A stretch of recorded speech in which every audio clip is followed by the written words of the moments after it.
Gracias por este lindo momento. Nuestro corazón rebosa de alegría, tu presencia está aquí.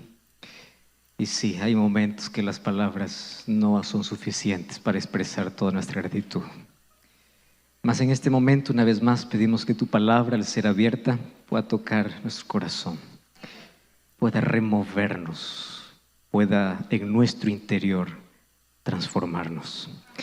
Y que hoy podamos salir de este lugar con tanta esperanza, con tanta fortaleza, pero sobre todo llenos de tu Santo Espíritu.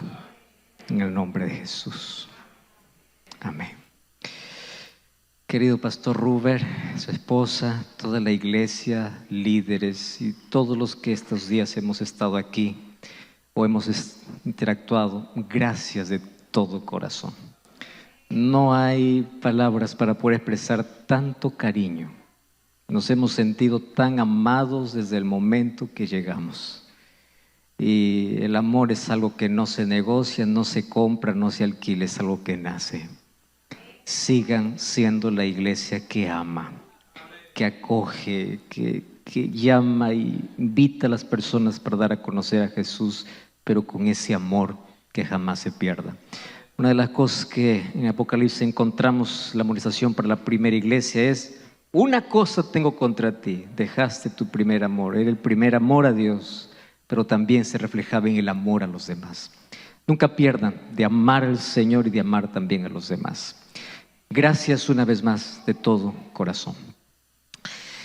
Yo en esta tarde quiero compartir una de las mayores preocupaciones que lo he tenido en estos últimos años. Y tiene que ver con la conformidad que todo cristiano ha llegado a tener en este siglo. Cuando la iglesia era perseguida, su fe ardía. Cuando la iglesia llegó a la comodidad, su fe se apagaba. Irónico. Cuando vino la pandemia, miles de personas buscaban a Jesús de todo corazón. Pasó la pandemia, volvieron a la indiferencia. Entre ese va y ven, hay algo que nosotros estamos ignorando. Y en esta tarde, déjenme contarles dos situaciones. Primera situación, lo que ocurre fuera, y segunda situación, lo que ocurre dentro. Así que para ello voy a contar una historia muy conocida para todos ustedes. Cuando Israel estaba en Egipto, Dios levanta un libertador. Ese libertador es Moisés y tiene fabulosa su historia porque hay milagros de su nacimiento. Moisés significa sacado de las aguas. Un día su madre lo escondió ante la amenaza de que todo niño debería ser muerto. Pero cuando la princesa se fue al río Nilo a lavarse, encontró la canasta. Algunos dicen, y bueno, hay estudios que dicen que la princesa se llamaba Hatshepsut. Lindo nombre, ¿no? Como para poner a un hijo. Hatshepsut. Ella lo adoptó. Moisés primero fue educado por su madre, pero los primeros años de educación que recibió en casa fueron suficientes como para poder enfrentar toda la vida. Educación. Muy poco se habla de la madre de Moisés, pero esa mujer fue todo lo que preparó el corazón de aquel grande líder. Las madres, los padres tienen una responsabilidad gigante. Cuando Moisés fue para el palacio, estuvo apenas una parte de su vida, de ahí tuvo que huir para el desierto. 40 años estuvo en Madián hasta que Dios se le apareció en una zarza. Dios le llamó y Moisés tuvo que regresar a Egipto, y allá en Egipto él tuvo que enfrentarse ante Faraón. El faraón de ese tiempo, algunos dicen que era Tutmosis III, otros dicen que era Amenhotep II, bueno, no importa cómo se llame. El asunto que llegó para poder hablar al faraón, decirle: Dios ha dicho que el pueblo necesita ser libre. El pueblo necesita ser libre. Entonces, es allí donde Faraón endurece su corazón 10 veces. 10 veces. Y obviamente que allí los agnósticos y aquellos que discuten la Biblia dicen así: el texto bíblico dice que Dios endureció el corazón. Y eso ha causado mucha confusión a miles de personas. ¿Cómo es que Dios puede endurecer el corazón para castigar? Pero también existen 10 veces que no dice que Dios endureció el corazón, sino dice que Él endureció su corazón. Entonces, hay 10 textos que dicen que Él endureció y hay 10 textos que dicen que Dios endureció. Vamos a leer apenas el primer texto, Éxodo capítulo 4, versículo 21. Dice: y dijo Jehová a Moisés: cuando hayas vuelto a Egipto, mira que hagas delante de Faraón todas las maravillas que he puesto en tu mano, pero yo endureceré su corazón de modo que no dejará ir al pueblo. Así como ese texto, hay 10 veces que dice que Jehová endurece el corazón, pero también hay 10 veces que dice que fue Él quien endureció su corazón. Entonces la pregunta es, ¿cómo funciona eso? Bueno, la palabra endurecer en el hebreo, que es el idioma original, a veces es bueno recurrir a los idiomas originales que nos dan una amplia interpretación o de significado. Aparece la palabra hasad. Y la palabra hasad significa simplemente actitud que no cede. Eso significa hasad. Entonces, lo que dice la Biblia es: Dios habla a Faraón, pero él tiene una actitud que no cede. Entonces, no es que Dios lo endurece, sino que él no cede. Él no quiere ceder. Y la ilustración más básica para entender esto es más o menos el sol.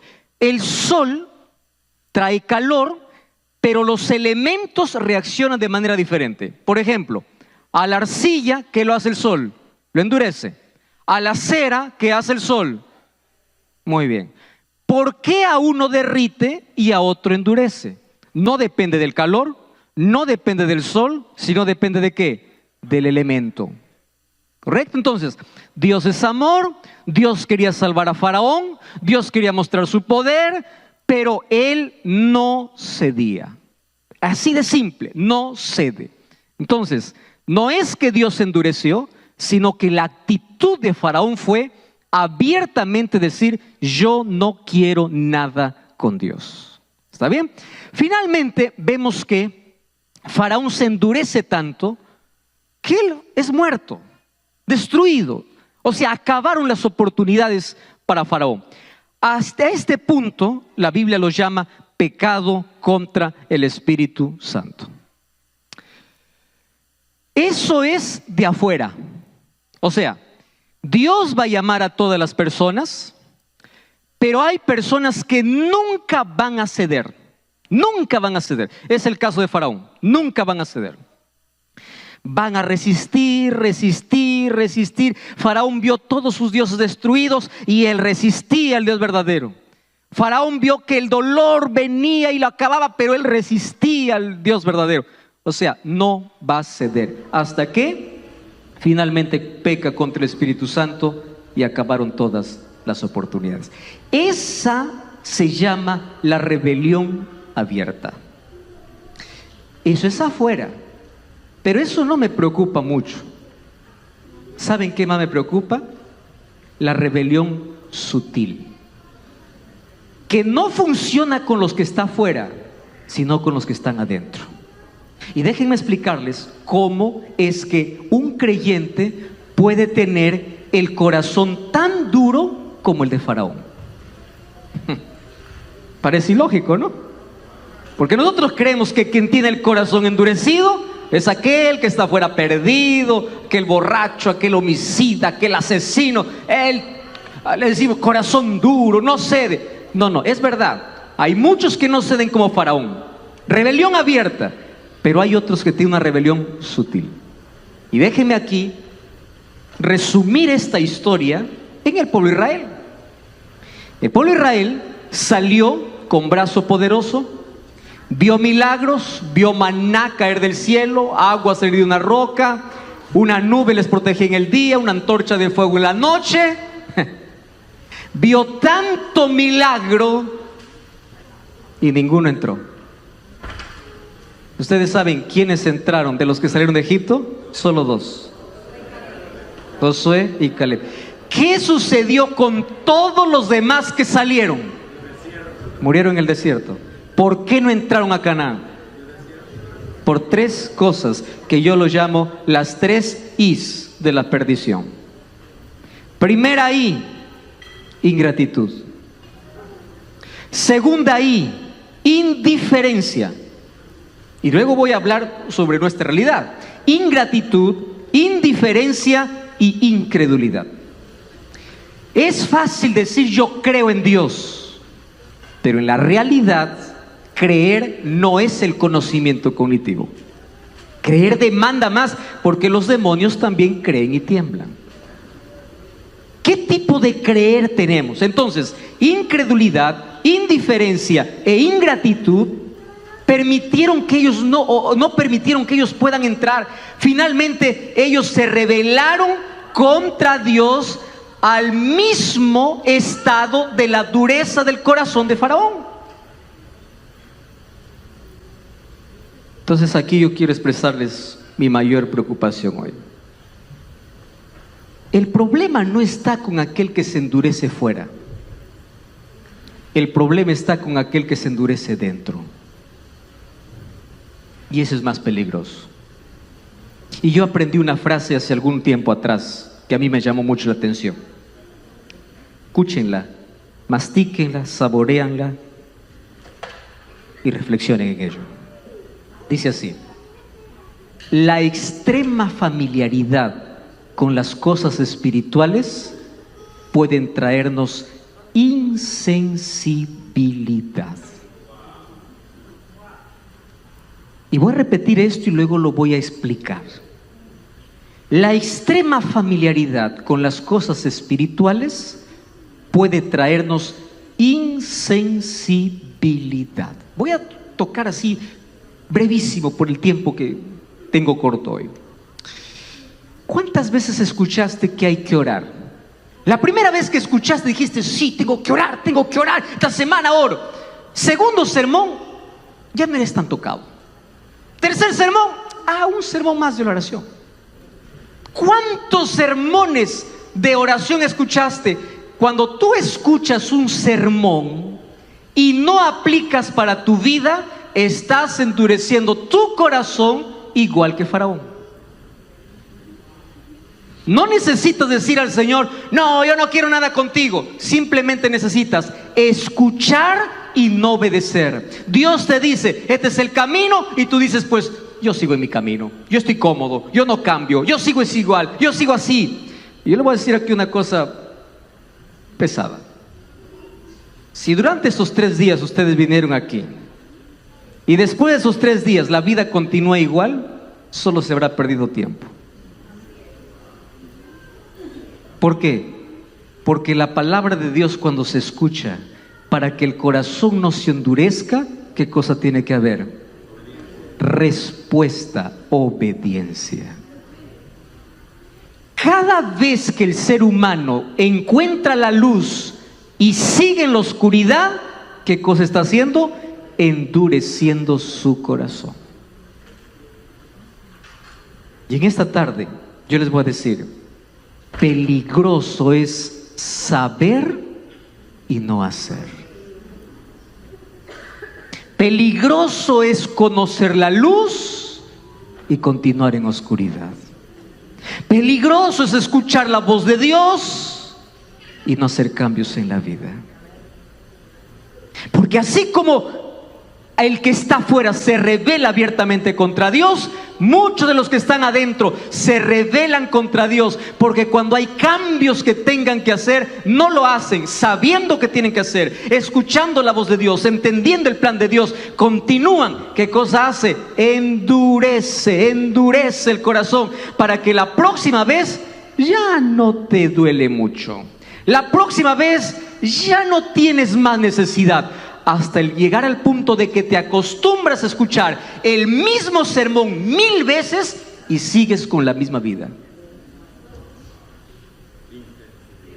Endurecimiento de corazón.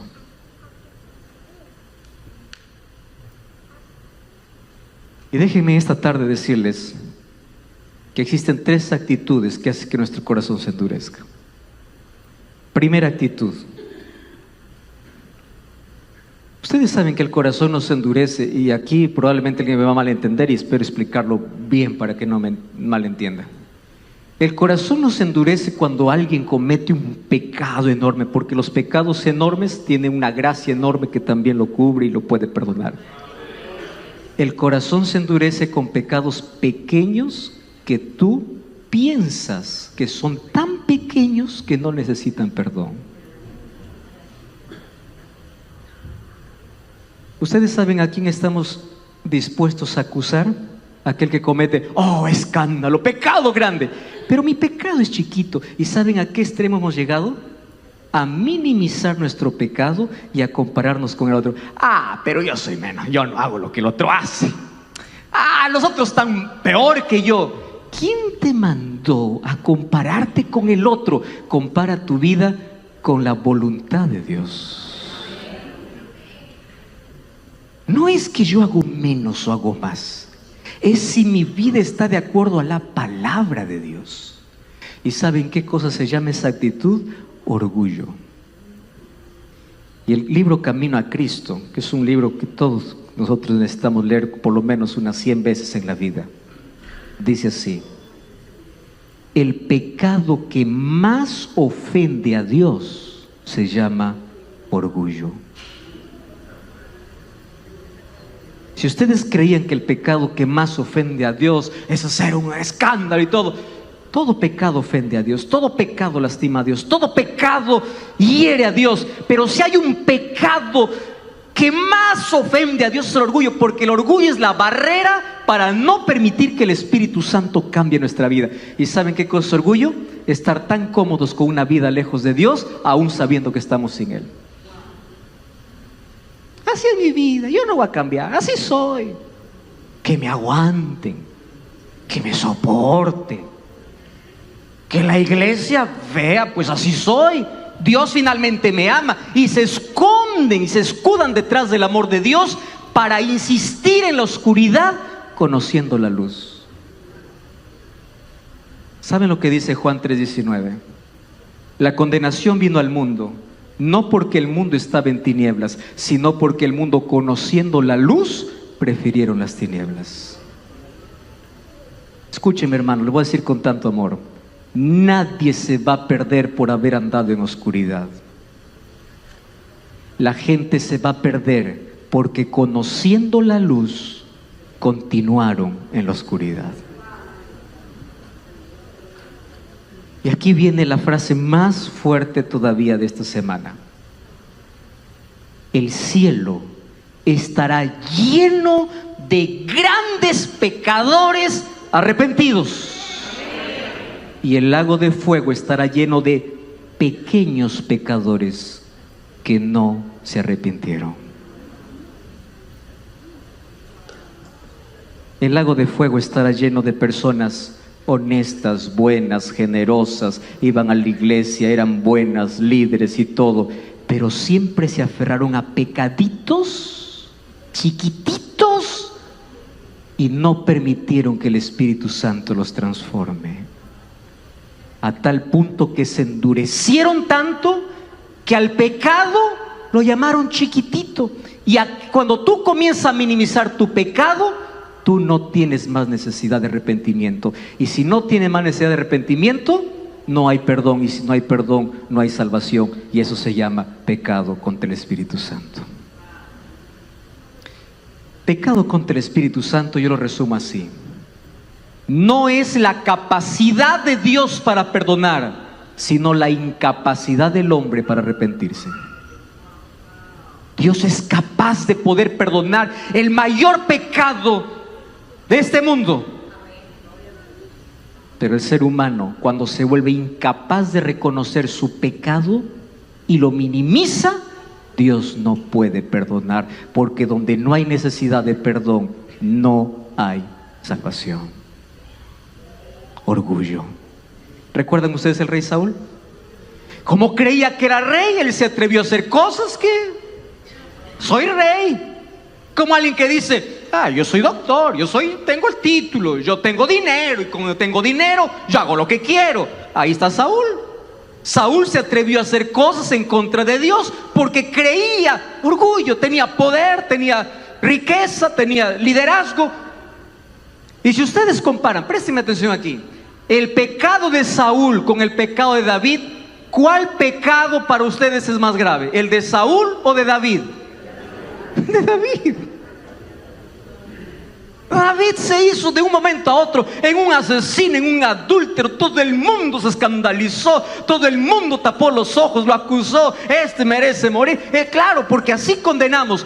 Para Dios, el pecado era grande, pero para Saúl, pecados chiquititos, chiquititos, chiquititos. Se aprendió a escuchar la voz de Dios sin obedecer, a desobedecer, hasta el punto que el Espíritu de Dios salió de su vida y fue poseído por el Espíritu de Satanás. O sea, pecó contra el Espíritu Santo. Escúcheme.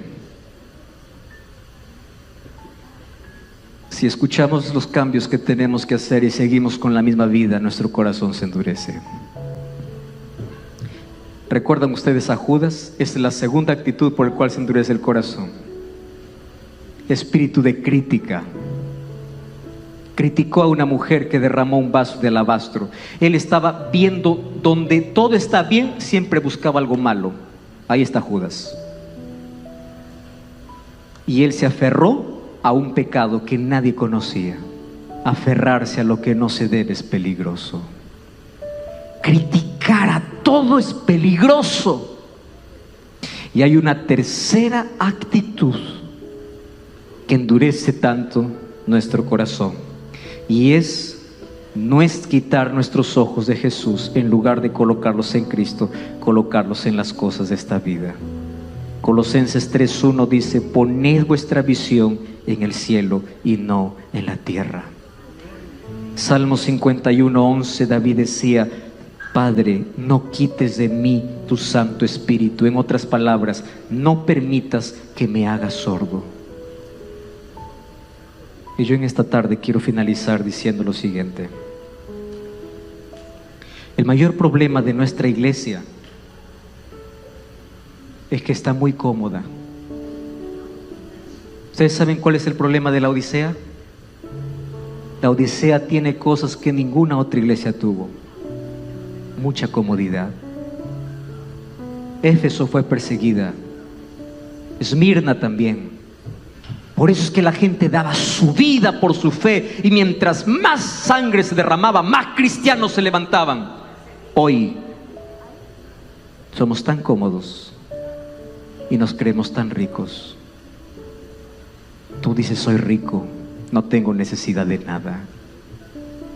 Y nuestro problema es que hacemos tantas cosas en el nombre de Dios, pero Jesús sigue tocando fuera la puerta del corazón.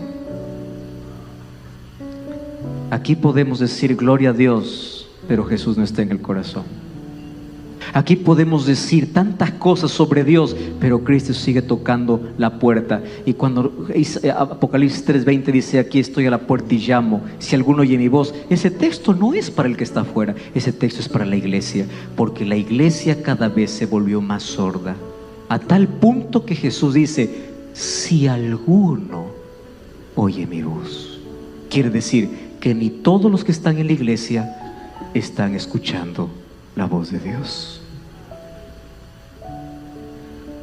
Cristo está a la puerta del corazón, no de aquel que está afuera, de aquel que está dentro, creyendo que sirve a Cristo, pero saca a Dios de sus planes, de su familia, de su vida, de todo.